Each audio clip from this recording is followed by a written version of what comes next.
Celle-là, c'est la meilleure. Il y a effectivement une voie que le budget doit être balancé. Sauf qu'à Montréal, il y a une modification qui a été faite jusqu'en 2027. La ville peut dépasser. Actuellement, la ville est à 109.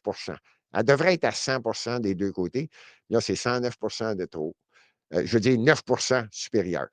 Elle a une permission. C'est Couillard qui aurait permis à Montréal de, OK, on va vous donner de l'espace en temps pour que le budget ne soit pas nécessairement balancé, mais ça doit démontrer que vous faites des efforts majeurs pour la rénovation, entretien, maintenance des infrastructures. Et là, puis on va vous donner la chance pendant un certain nombre d'années. Ça se termine, là, je pense que c'est 2025-2026.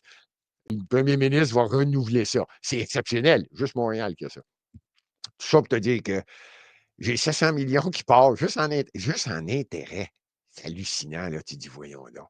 Ça en fait Il y a des quelqu'un pistes qui va là, le ça. réaliser. Puis après ça, là, tu dis, ah, pour balancer le budget, ils font quoi? Celle-là, c'est la meilleure. Écoute bien ça. C'est simple à comprendre. C'est un petit peu long à expliquer, mais écoute bien.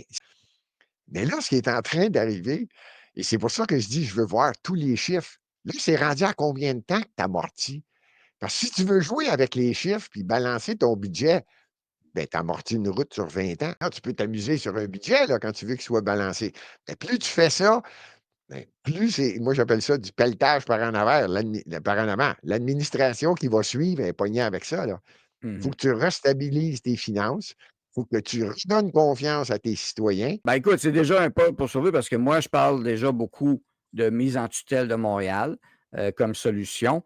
Montréal doit procéder à un changement et il est majeur au niveau des finances, au niveau des services aux citoyens. Il est temps de servir les citoyens et non pas de se servir des citoyens.